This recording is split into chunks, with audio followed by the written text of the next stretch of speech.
కొన్ని వస్తువులను తయారు చేయాలి, సైంటిస్ట్ అవ్వాలని, ఇలాంటి యవనస్తులు అయితే పిల్లలు కొన్నిటి మీద ఆసక్తి చూపుతూ ఉంటారు. అంటే శ్రద్ధగా ఒక పని చేసి ఆ యొక్క పనిలో తమ ఏదైతే సాధించాలి అనుకుంటూ ఉంటారో దానిని ఆసక్తి అని కూడా చెప్తారు. పెద్దవాళ్ళు అయితే ఈ ఆసక్తిని కోరిక అని కూడా అంటాం.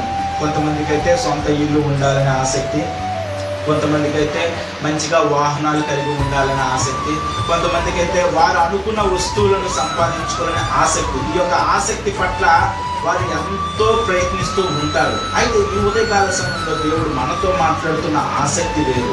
ఈ యొక్క ఆసక్తి ఏంటంటే ప్రార్థన విషయంలో ఆసక్తి. మన ఆత్మీయ జీవితంలో మనము అలాంటి ఆసక్తి మనము పొందాలని దేవుడు కోరుకుంటున్నాడు. దేవుడికి స్తోత్రం. ఇక్కడ మనం చదవబడిన లేఖనాలు చూసినట్లయితే ఇక్కడ పేతురు గారు చెరసాలలో ఉండేటప్పుడు సంఘం అంతా ఆసక్తితో ప్రార్థన చేశారు. ఎప్పుడైతే అత్యాసక్తితో ప్రార్థన చేశారో వారు కార్యాలు కూడా చూశారు. దేవుడికి స్తోత్రం. దేవుడు వారి ప్రార్థన ఆలకించి ఒక దూతను పంపి కూడా పేతురు గారిని రక్షించడం జరిగింది. ఉదయకాల సమయంలో మనము కూడా దేవుడు మనకి ఏ విషయాలనైతే ప్రేరేపణ కలిగి ఇస్తున్నారో ఆ యొక్క విషయాలను బట్టి మనము ప్రార్థన చేసి వాటిని పొందే ఆసక్తి మనము కలిగి ఉండాలి. కానీ మనము కొన్నిసార్లు ప్రార్థన చేస్తూ ఉంటాం, కానీ ఆసక్తి అయితే అంతగా చూపించడం. ఏదో సంఘంలో పలానా సిస్టర్ పలానా బ్రదర్ ప్రార్థన చేస్తున్నారు, మనము కూడా ప్రార్థన చేసేద్దాము అని అనుకుంటాము. కానీ మన ప్రార్థనలో మనము ఆసక్తిని జోడించినట్లయితే ఆ యొక్క ఆసక్తి ద్వారా మనము క్రియలను పొందగలమాట. దేవుడికి స్తోత్రం. డేవిడ్ లివింగ్స్టన్ అనే ఒక దైవ సేవకుడు ఆఫ్రికా దేశంలో పరిచర్య చేస్తున్న దినాలలో ఒక యవ్వనస్తుడు వచ్చి ఒక సాక్ష్యం చెప్పాడట. అయ్యా, ఒకానొక సందర్భంలో మీరు కొంతమంది కలిసి మిమ్మల్ని చంపాలని అనుకున్నాం. అయితే మీ చుట్టూ సుమారుగా 45 దేవదూతలు కనిపించినప్పుడు వాళ్ళతో పాటు ఉన్న మేమందరినీ కూడా మీరు ఉన్న స్థలంలో నుంచి బయటకు వచ్చి మా యొక్క ప్రాణాలు మేము రక్షించుకున్నాము. అయితే ప్రభు నాకు దర్శించిన కృపను బట్టి నేను బాప్తిసం తీసుకుని యేసుక్రీస్తుని సొంత రక్షకుడిగా కూడా అంగీకరించాను అని ఒక గొప్ప సాక్ష్యం చెప్పాడు. దేవునికి స్తోత్రం.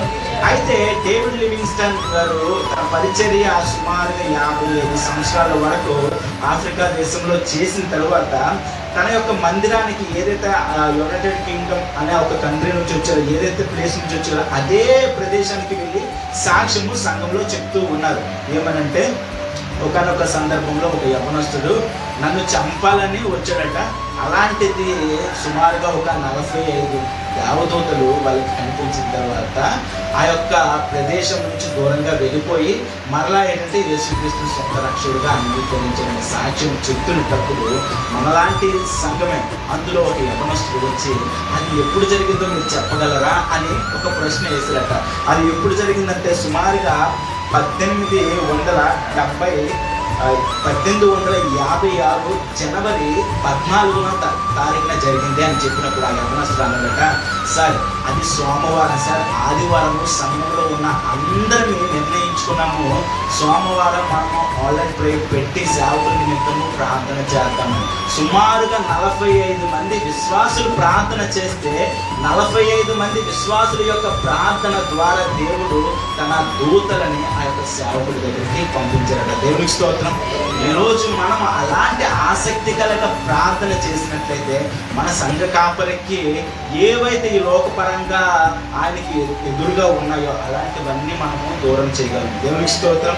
మనం అలాంటి ఆసక్తితో మనము ప్రార్థన చేసినట్లయితే మన యొక్క సంఘంలో ఉన్న విశ్వాసుల యొక్క జీవితాలకు కూడా ఏదైతే అపవాది ఏ విధంగా ఇబ్బంది పెట్టాలనుకుంటాడో అలాంటి కార్యాల నుంచి కూడా మన సంఘాన్ని మనము కాపాడుకోగలం. దేవునికి స్తోత్రం.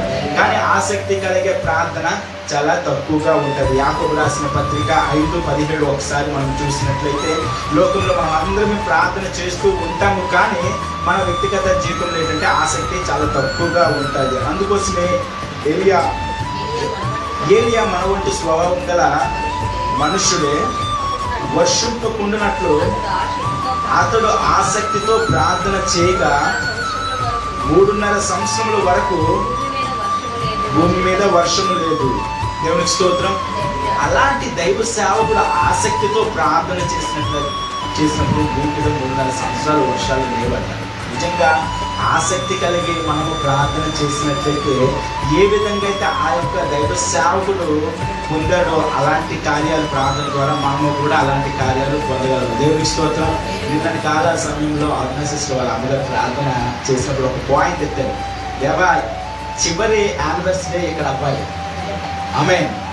చివరి యానివర్సరీ ఈ ఒక మందిరంలో అవ్వాలి, నెక్స్ట్ యానివర్సరీ కొత్త మందిరంలో అవ్వాలి అనేటట్టుగా. అంటే మనము అలాంటి దర్శనము కలిగి ఉండాలి. ఎప్పుడైతే మనము చేసే ప్రార్థనల విషయంలో మనం అలాంటి దర్శనాలు కలిగి ఉంటామో దేవుడు మన ఎడల కూడా అంత కార్యం చేస్తాడు. మనం ఈ యొక్క దైవ సేవకుడి జీవితాన్ని చూసినట్లయితే ఒక మరణకరమైన నీరుని జీవము కలిగే నీరుగా కూడా ఈ యొక్క ప్రవక్త చేశాడు. అంటే ఆసక్తి కలిగే ప్రార్థన ద్వారా. అదేవిధంగా గర్భఫలం లేని ఒక స్త్రీకి గర్భాన్ని కూడా తన ప్రార్థన ద్వారా ఇచ్చాడు. అదేవిధంగా ఆ యొక్క గర్భాన్ని ఒక బాబుగా పుట్టిన తర్వాత ఒక బిడ్డ కూడా చనిపోయిన తర్వాత కూడా ఆసక్తి కలిగి ప్రార్థన చేయడం ద్వారా దైవ సేవకుడు మళ్ళా ఆ యొక్క కుమారుడు కూడా బ్రతికాడు. అదేవిధంగా ఒక సైన్యాధిపతి కుష్టి రోగంతో కలిగి ఉన్నట్లయితే ఆ యొక్క దైవ సేవకుడు ప్రార్థన ద్వారా ఆ యొక్క కుష్టి రోగం కూడా తీసే. అంటే ఒక వ్యక్తి ఆసక్తికరమైన ప్రార్థన చేసినట్లయితే ప్రతిదీ కూడా పొందుతాడు. ఉదయకాల సమయంలో దేవుడు మనతోనే మాట్లాడుతున్నాం. మనము ఏ విషయాల పట్ల ప్రార్థన చేస్తున్నాము? ఒకవేళ మన కుటుంబ విషయంలో, లేకపోతే మన వ్యాపారం విషయంలో, లేకపోతే మన ఆర్థికపరమైన విషయంలో, లేకపోతే మన పిల్లల విషయంలో, ఏ విషయాల్లో ఆయన మనము ప్రార్థన చేసినట్లయితే ఆ యొక్క ప్రార్థనకి ఏంటి జోడించాలంటే ఆసక్తి మనం జోడించాలి. ఎప్పుడైతే మనం అలాంటి ఆసక్తి జోడిస్తామో అప్పుడు దేవుడు మన ఎడల కార్యాలు చేస్తాడు. ఈ కొద్ది మాటలు దేవుడు దీవించుగాక. విన్న వాక్యం నిమిత్తము చిన్న ప్రార్థన చేస్తాను.